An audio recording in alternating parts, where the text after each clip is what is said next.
ജീവജലനദി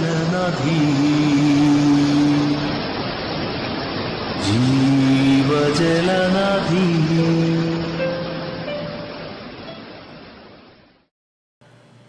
യോഹന്നാൻ 19 അധ്യായം. അനന്തരം പീലാത്തോസ് യേശുവിനെ കൊണ്ടുപോയി വാറ് കൊണ്ടടിപ്പിച്ചു. പടയാളികൾ മുള്ളുകൊണ്ട് ഒരു കിരീടം മെടഞ്ഞ് അവൻ്റെ തലയിൽ വെച്ചു, ധൂമവസ്ത്രം ധരിപ്പിച്ചു. അവൻ്റെ അടുക്കൽ ചെന്ന്, യഹൂദന്മാരുടെ രാജാവേ, ജയ ജയ എന്ന് പറഞ്ഞ് അവനെ കന്നത്തടിച്ചു. പീലാത്തോസ് പിന്നെയും പുറത്തു വന്നു. ഞാൻ അവനിൽ ഒരു കുറ്റവും കാണുന്നില്ല എന്ന് നിങ്ങൾ അറിയേണ്ടതിന് അവന് നിങ്ങളുടെ അടുക്കൽ ഇതാ പുറത്തു കൊണ്ടുവരുന്നു എന്ന് പറഞ്ഞു. അങ്ങനെ യേശു മുൾക്കിരീടവും ധൂമവസ്ത്രവും ധരിച്ച് പുറത്തു വന്നു. പീലാത്തോസ് അവരോട്, ആ മനുഷ്യനിതാ എന്ന് പറഞ്ഞു.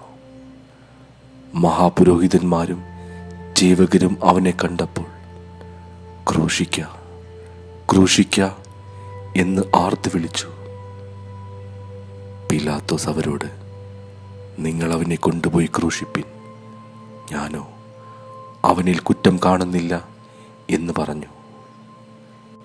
യഹൂദന്മാർ അവനോട്, ഞങ്ങൾക്കൊരു ന്യായപ്രമാണമുണ്ട്, അവൻ തന്നെത്താൻ ദൈവപുത്രൻ ആക്കിയതുകൊണ്ട് ആ ന്യായപ്രമാണപ്രകാരം അവൻ മരിക്കേണ്ടതാകുന്നു എന്ന് ഉത്തരം പറഞ്ഞു. ഈ വാക്ക് കേട്ടിട്ട് പീലാത്തോസ് ഏറ്റവും ഭയപ്പെട്ടു. പിന്നെയും ആസ്ഥാനത്തിൽ ചെന്ന്, നീ എവിടെ നിന്ന് ആകുന്നു എന്ന് യേശുവിനോട് ചോദിച്ചു. യേശു ഉത്തരം പറഞ്ഞില്ല. പീലാത്തോസ് അവനോട്, നീ എന്നോട് സംസാരിക്കുന്നില്ലയോ? എനിക്ക് നിന്നെ ക്രൂശിപ്പാൻ അധികാരമുണ്ടെന്നും നിന്നെ വിട്ടയപ്പാൻ അധികാരമുണ്ടെന്നും നീ അറിയുന്നില്ലയോ എന്ന് ചോദിച്ചതിന് യേശു അവനോട്, മേലിൽ നിന്ന് നിനക്ക് കിട്ടിയിട്ടില്ല എങ്കിൽ എൻ്റെ മേൽ നിനക്ക് ഒരധികാരവും ഉണ്ടാകിയില്ലായിരുന്നു. അതുകൊണ്ട് എന്നെ നിന്റെ പക്കൽ ഏൽപ്പിച്ചവന് അധികം പാപമുണ്ട് എന്ന് ഉത്തരം പറഞ്ഞു. ഇത് നിമിത്തം പീലാത്തോസ് അവനെ വിട്ടയപ്പാൻ ശ്രമിച്ചു. യഹൂദന്മാരോ, നീ ഇവനെ വിട്ടയച്ചാൽ കൈസരുടെ സ്നേഹിതനല്ല, തന്നെത്താൻ രാജാവാക്കുന്നവനെല്ലാം കൈസരോട് മത്സരിക്കുന്നുവല്ലോ എന്ന് ആർത്തു പറഞ്ഞു. ഈ വാക്ക് കേട്ടിട്ട് പീലാത്തോസ് യേശുവിനെ പുറത്തു കൊണ്ടുവന്നു. കൽത്തളമെന്നും എബ്രായ ഭാഷയിൽ ഗബ്ബത്ത എന്നും പേരുള്ള സ്ഥലത്ത് ന്യായാസനത്തിൽ ഇരുന്നു. അപ്പോൾ പെസഹയുടെ ഒരുക്കനാൾ ഏകദേശം 6 മണി നേരമായിരുന്നു. അവൻ യഹൂദന്മാരോട്, ഇതാ നിങ്ങളുടെ രാജാവ് എന്ന് പറഞ്ഞു. അവരോ, കൊന്നുകളക, കൊന്നുകളക, അവനെ ക്രൂശിക്ക എന്ന് നിലവിളിച്ചു. നിങ്ങളുടെ രാജാവിനെ ഞാൻ ക്രൂശിക്കണമോ എന്ന് പീലാത്തോസ് അവരോട് ചോദിച്ചു. അതിന് മഹാപുരോഹിതന്മാർ, ഞങ്ങൾക്ക് കൈസരല്ലാതെ മറ്റൊരു രാജാവില്ല എന്നുത്തരം പറഞ്ഞു. അപ്പോൾ അവൻ അവനെ ക്രൂശിക്കേണ്ടതിന് അവർക്ക് ഏൽപ്പിച്ചു കൊടുത്തു. അവർ യേശുവിനെ കൈയേറ്റു. അവൻ താൻ തന്നെ ക്രൂശിനെ ചുമന്നുകൊണ്ട് എബ്രായ ഭാഷയിൽ ഗോൽഗോത്ത എന്നു പേരുള്ള തലയോടിടം എന്ന സ്ഥലത്തേക്ക് പോയി.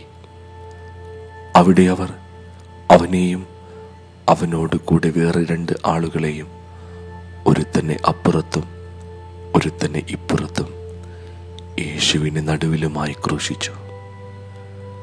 പീലാത്തോസ് ഒരു മേലെഴുത്തും എഴുതി ക്രൂശിന്മേൽ പതിപ്പിച്ചു. അതിൽ നസറായനായ യേശു യഹൂദന്മാരുടെ രാജാവ് എന്ന് എഴുതിയിരുന്നു. യേശുവിനെ ക്രൂശിച്ച സ്ഥലം നഗരത്തിന് സമീപമാകയാൽ അനേകം യഹൂദന്മാർ ഈ മേലെഴുത്ത് വായിച്ചു. അത് എബ്രായ, റോമ, യവന ഭാഷകളിൽ എഴുതിയിരുന്നു. ആകയാൽ യഹൂദന്മാരുടെ മഹാപുരോഹിതന്മാർ പിലാത്തോസിനോട്, യഹൂദന്മാരുടെ രാജാവെന്നല്ല, ഞാൻ യഹൂദന്മാരുടെ രാജാവ് എന്ന് അവൻ പറഞ്ഞു എന്നത്ര എഴുതേണ്ടത് എന്ന് പറഞ്ഞു. അതിന് പീലാത്തോസ്, ഞാൻ എഴുതിയത് എഴുതി എന്ന് ഉത്തരം പറഞ്ഞു. പടയാളികൾ യേശുവിനെ ക്രൂശിച്ച ശേഷം അവൻ്റെ വസ്ത്രമെടുത്തു. ഓരോ പടയാളിക്ക് ഓരോ പങ്കായിട്ട് 4 പങ്കാക്കി. അങ്കിയുമെടുത്തു. അങ്കിയോ തുന്നലില്ലാതെ മേൽത്തൊട്ട് അടിയോളം മുഴുവനും നെയ്തതായിരുന്നു. ഇത് കീറരുത്, ആർക്ക് വരും എന്ന് ചീട്ടിടുക എന്ന് അവർ തമ്മിൽ പറഞ്ഞു. എൻ്റെ വസ്ത്രം അവർ പകുത്തെടുത്തു, എൻ്റെ അങ്കിക്കായി ചീട്ടിട്ടു എന്നുള്ള തിരുവെഴുത്തിന് ഇതിനാൽ നിവർത്തി വന്നു. പടയാളികൾ ഇങ്ങനെയൊക്കെയും ചെയ്തു. യേശുവിൻ്റെ ക്രൂശിനരികെ അവൻ്റെ അമ്മയും അമ്മയുടെ സഹോദരിയും ക്ലെയോപ്പാവിൻ്റെ ഭാര്യ മറിയയും മഗ്ദലക്കാരത്തി മറിയയും നിന്നിരുന്നു. യേശു തൻ്റെ അമ്മയും താൻ സ്നേഹിച്ച ശിഷ്യനെ നിൽക്കുന്നത് കണ്ടിട്ട്, സ്ത്രീയെ, ഇതാ നിന്റെ മകൻ എന്ന് അമ്മയോട് പറഞ്ഞു. പിന്നെ ശിഷ്യനോട്, ഇതാ നിന്റെ അമ്മ എന്നും പറഞ്ഞു. ആ നാഴിക മുതൽ ആ ശിഷ്യൻ അവളെ തൻ്റെ വീട്ടിൽ കൈക്കൊണ്ടു. അതിൻ്റെ ശേഷം സകലവും തികഞ്ഞിരിക്കുന്നു എന്ന് യേശു അറിഞ്ഞിട്ട്, തിരുവെഴുത്ത് നിവർത്തിയാകും വണ്ണം എനിക്ക് ദാഹിക്കുന്നു എന്ന് പറഞ്ഞു. അവിടെ പുളിച്ച വീഞ്ഞ് നിറഞ്ഞൊരു പാത്രം വെച്ചിട്ടുണ്ടായിരുന്നു. അവർ ഒരു സ്പോങ് പുളിച്ച വീഞ്ഞ് നിറച്ച് ഈ സോപ്പ് തണ്ടിന്മേലാക്കി അവൻ്റെ വായോടടുപ്പിച്ചു. യേശു പുളിച്ച വീഞ്ഞ് കുടിച്ച ശേഷം നിവർത്തിയായി എന്ന് പറഞ്ഞ് തല ചായ്ച്ച് ആത്മാവിനെ ഏൽപ്പിച്ചു കൊടുത്തു. അന്ന് ഒരുക്കനാളും ആ ശബത്ത് നാൾ വലിയതുമാകൊണ്ട് ശരീരങ്ങൾ ശബത്തിൽ ക്രൂശിന്മേൽ ഇരിക്കരുത് എന്ന് വെച്ച് അവരുടെ കാൽ ഒടിച്ച് ഇടിപ്പിക്കണം എന്ന് യഹൂദന്മാർ പീലാത്തോസിനോട് അപേക്ഷിച്ചു. ആകയാൽ പടയാളികൾ വന്ന് ഒന്നാമത്തവൻ്റെയും അവനോട് കൂടെ ക്രൂശിക്കപ്പെട്ട മറ്റവൻ്റെയും കാലൊടിച്ചു. അവർ യേശുവിൻ്റെ അടുക്കൽ വന്നു.